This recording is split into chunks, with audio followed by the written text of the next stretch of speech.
Peace, diehards. It's your boy Evo, the Any Star host of the DiehardKnicks podcast. We are at the half right now, just about. Right now, I got like a minute left on my stream here. The actual game, I want to say it says 32 right now. Let me refresh the page. Yeah, about 32. I don't know if the game is officially at the half yet. But we're just gonna start it off, man. So far, so good. I'm so happy that today the Knicks decided to start the game off good. This whole second half has been pretty good, even though the Clippers went on a little run at the end here. But yeah, man, it's a good show so far. Hopefully we'll have a good half show here, man. So while I wait for the guys to come in, man, this is your boy Ebru. Uh, as I been doing lately, I am sponsored by Manscaped. So if you go to manscaped.com and put in promo code DiehardTwenty, you'll be able to get 20% off and free shipping by going to manscaped.com and putting in promo code DiehardTwenty. Once again, you'll get free shipping and 20% off, man. So, yeah, man. Right now, I'm at the 34 mark myself right now. Knicks are up. Clippers are up 65-63 on my clock here. We're just waiting for the game to officially start, the halftime to officially start, and then we can get busy here. All right, we are officially at the half right now, so the score is now 66-65. Yeah, man. Like I said, I'm so happy that the Knicks were able to show up tonight. I mean, just for this afternoon, man. These different times the last few weeks have been crazy. We were on the West Coast trip. The halftime show was at like freaking 11:30. That I'm usually in my second dream by that time, man. And then now we're back on the East Coast and we're back again starting these 1 o'clock games. Originally, I think the game was like regular time, but now we're at 1 o'clock, man. So that's good. 1 o'clock games. 1 o'clock games, I guess, is good for kids. Not for anybody that got stuff to do. And on the East Coast right now, we got a big time snowstorm coming supposedly. So everyone's trying to get ready. So I got a couple things I need to do before before the snow starts to stick. So we got guys in the chat right now. We got Hinton Murphy, no knocks today. Good half for ball. Yeah, no knocks today. A couple things that stick out to me, man. Like as far as our guys. We got Reggie Bullock. Reggie Bullock came in and saved the day. I know he only got 5 points and didn't really get nothing else in the 12 minutes.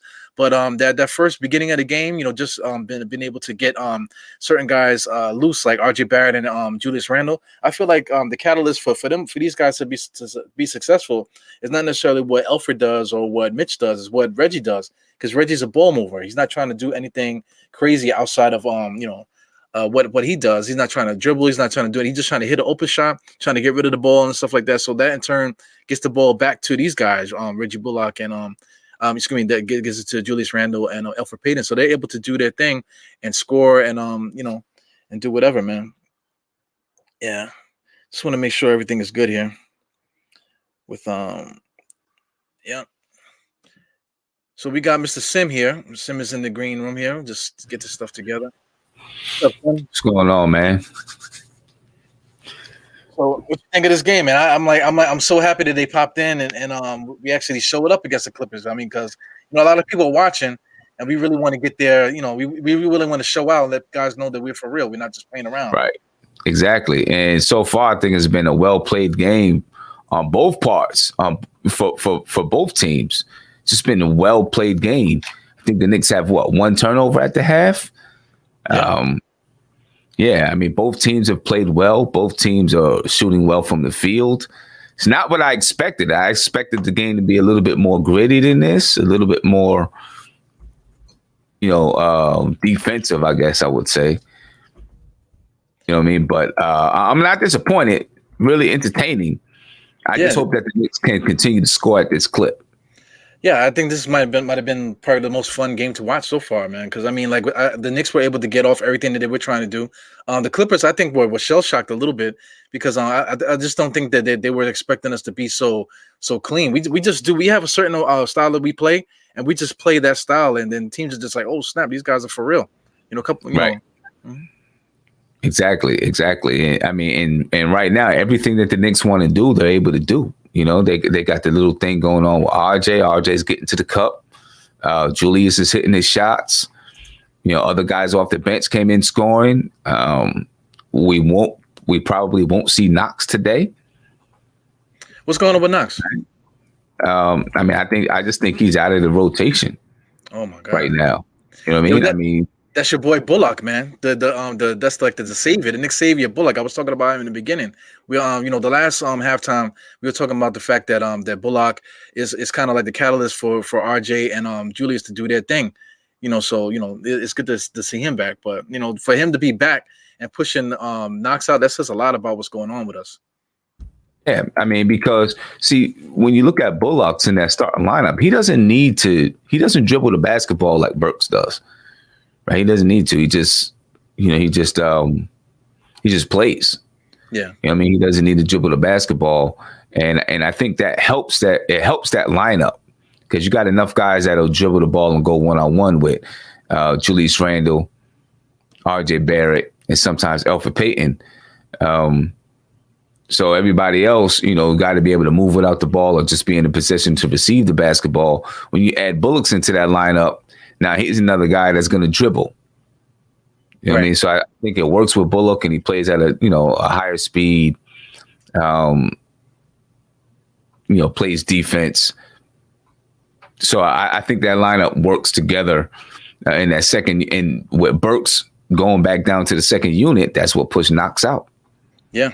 And what Alex Burke is doing fits better than what Knox was doing, because Alex Burke actually can create his own shot. He could dribble. He could do everything that we need somebody to do coming off the bench as like a bench scorer.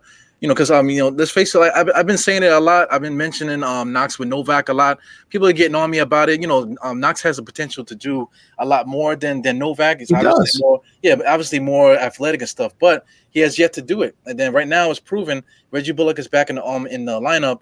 And Alex Burke basically bumped him out. Right, exactly. I mean, Knox has all the ability. He's got to decide whether or not he wants to dedicate himself to, being an NBA player. Bottom line, I mean, he's got to make that decision. He's got all the ability in the world. Yo, Sam, I don't know if you see anybody in the green room here, but I'd like to introduce my man here. This is Clips 55. Excuse me. Let me get it right. Clips 555 from Clips and Drew podcast. Let me get him in here. What's going on, Clips? What up, fellas? How you doing, man? Okay. Yeah, I'm the head of the Pat Patterson fan club right now. My boy just got off the bench and lit it up. You know what's really cool, man? I don't get to see the Knicks a lot, like full game, but I like your squad. I really do. You guys got a lot. Tibbs have really turned you guys around. I like Burks a lot.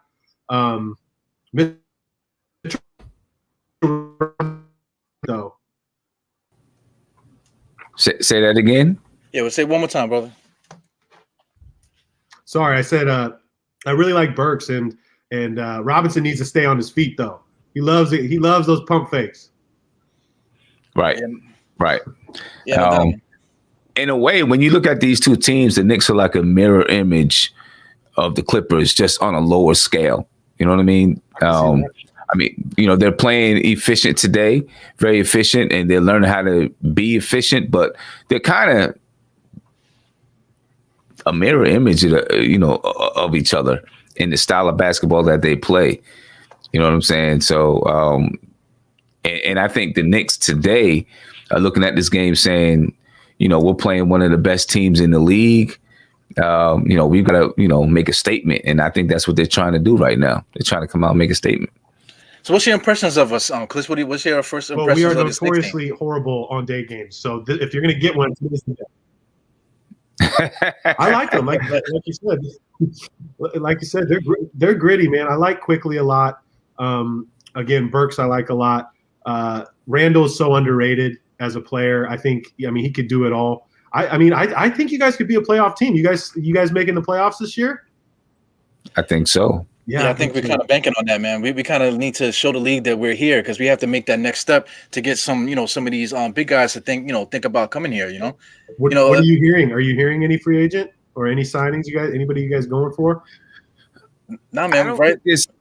I don't think there's anybody right now that we know the regime is going for. There's some players that the fans want to go for, but I don't know if right now we're like, yeah, they're trying to go get this guy or that guy. I think right now, the fans want Bradley Beal, Zach LaVine, one of those guys.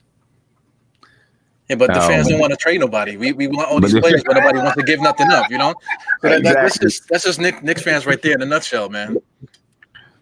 Yeah, well, I mean, the Clippers and the Knicks are so like parallel as far as like histories and stuff, especially like the last couple years with the Knicks, last 20 years.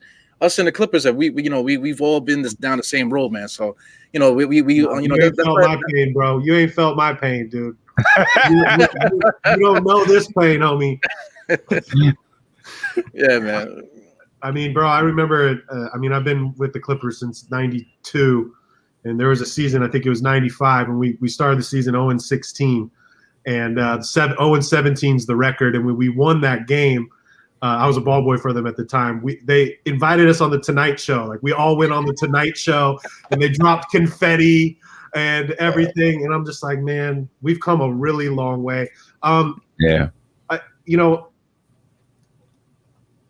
I want to talk really quick about Paul George. Like he is so nice, and I don't understand why everybody hates on this guy so much. I understand the bubble stuff, but when you're a basketball fan, he is such a pure hooper and so fun to watch. What do you guys think about him? Yes, I mean, I've always liked Paul George. You know, I have wondered about his ability to step up in the big moments, but I've always liked the way he played basketball and his style of play. Yeah, he's a self-made player too. Yeah. You know, he got himself. He started off just like RJ Barrett, kind of a guy you don't really know what he's gonna do. But all the stuff that you see now is something that has been developed over like seasons and seasons. And then just as soon as he got his chance, he just jumped in and started playing. So I appreciate that about him. You know, that he was able to build himself up to that. So, you know, I'm hoping some of our guys can do that. We definitely need that. Right, and he had a good mentor, I think, in Danny Granger when he was in Indiana. Right, he played behind Danny Granger for a while. We got him about 5 years too late. Right. And Paul George is like a mirror image of what Danny Granger does at a higher level, I think, though. Totally. Yeah, I totally agree. You guys are getting everything in the paint too. Like we really need to step our defense up. Our defense is horrible. Like we could shoot the leather off the rock, but defensively, like you guys are getting everything in the paint right now. Surprise! That's what the Knicks do, man. If you look at all of our shot charts, we getting everything that we need to get. Yeah, in the paint, mid-range jump shots and stuff, and we're letting teams shoot the shots that we want them to shoot. So all the shots that you're shooting, that's shots that we want you guys to shoot. Oh, okay. We got the hex on you guys, man. So that 43% team shooting 3-pointers. That's what you're giving us the threes. Then that's what you're saying. Yeah, man. That's what we want you to have. That's what exactly. We'll let you want Pat Patterson to have 5 threes. Exactly. Well, right on the screen here, you can see the shot chart there, man. Like, look at all the Clippers on 3-pointers there on the top. This is all stuff. Typically, compared to like every other team that we play, we typically want teams to do that. And look at the Knicks, all in the paint there. All that. That's all of our game plan right there, man. So stay tuned for more of that in the second half, man. Yeah, the thing I'm worried about in the second half is if the Knicks can continue to score at this clip. We're not a team. We're a defensive team. We can play defense, but our offense goes in and out, right? Some days we can be hot, scoring, shooting well. Other days we won't. Sometimes we can do it for a half, and then the next half, we're bricking. Yeah. You know what I mean? So if we can continue to shoot well, it'll be a tight game. Then it's going to come down to probably Kawhi Leonard and Paul George. You know what I mean? But if we can continue to shoot well, keep scoring inside, because the Clippers don't have any shot blockers in there. You know what I mean? Keep scoring inside. Keep Zubac out the game, because he rebounds too well. I want to keep him. I'm screaming like, get him out the game. I'm trying to get him out the game. He's a good player. Yeah, but he has his games. There's some games where you're like, he needs to get pulled real quick. Like there's some games he shouldn't even get off the bench, and then there's games where he's getting 15 and 10. I love Zubac. I mean, we got him for nothing too. That was a gift from the Lakers for us. And I mean, and him coming off the bench now too. You guys had Marcus Morris too. Like they both decided like it's best for us to come off the bench and be with the second unit. And I don't know if you guys have been following, but Lou Williams has been like garbage. And I've never said that about Lou. Garbage the past month. And he's been playing in the NBA a long time though, man. They were talking about that. He was playing this game in a long time from the days of Dwight Howard, when Dwight Howard was number one. That's a long time. 16 years, man. 16 years he's been in the league. I've never said that about Lou. Like, Clipper Nation is so down on Lou right now, and I have to keep reminding them that, like, yo, this guy's won so many games for us. Let's give him a little bit of time. Let's see how he does on this road trip. So it's good to see Lou getting some buckets today too. Yeah. Do you think he's at that point in his career? Everyone hits that point in their career where they start to, just tether off a little bit. You think maybe he's at that point? Everyone has that one season where it's like they don't play well and then they can never get it back, and then their career is fading. Well, the things I'm noticing is careless turnovers. Like, he's not getting to his spots that he's normally getting to. He's passing the ball when he should be shooting the ball. I think he's in his head, and it's really bad. I kept saying to the last 5 games, every game I'm saying, like, what the hell are you doing, Lou? And you never say that about Lou Williams ever. Right. So yeah, I think he's at that point. And if he keeps this up, I mean, Reggie Jackson's going to take that spot from him. Do you think it's too much lemon pepper chicken? You think, bro? Lemon pepper Lou. Right. That was the downfall of everything, guys. Yeah, but just speaking as a player, you hit that point where it's like all these young guys. You think you can get past someone because you feel like you still have the speed, but then you go and it's like, oh wow, he's still there, right? And then you think you're making a quick pass, but you don't judge the speed of the guy, the defender, and then you turn the ball over. You kind of start to know, like, as a player, you don't feel it, but I think people on the outside can start to see those things. And that's kind of when it starts to happen, because you think you have the speed, but it's not there anymore. And you can't get to your spots anymore like you used to, because guys are quicker and they can get to the spot before you. And you don't have the same speed, although you feel like you still do, but you really don't, and then you got to start to, yeah. I don't want to say that yet. I seriously want to get through this road trip. I'm at that point, like, where I'm thinking about it, like, wow, maybe Father Time has caught up, but I want to give him a couple more games before I go that far. It's kind of like we're seeing that with Blake Griffin in Detroit right now. Blake, it's hard to watch Blake right now, dude. It's hard, bro. He's definitely missed several steps, man.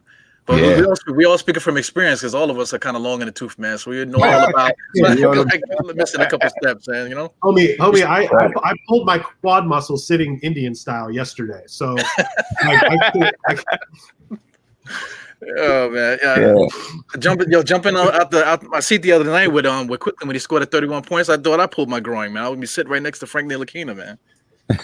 Right. So what's your keys to winning the game, Clips? What do you think you guys got to do to stop us? To stop you? Just give the ball to the boys, bro. You let PG and Kawhi do their thing. We need to step up the defense, of course. And you guys just can't let Pat get any more buckets, because that cannot happen for the Knicks. You guys are leaving them wide open, dude. Yeah. And you know what they call him Mr. Stay Ready, because he's always ready. He hasn't started a game since February of last year. So I don't know, man. Give the ball to Paul George and let's rock.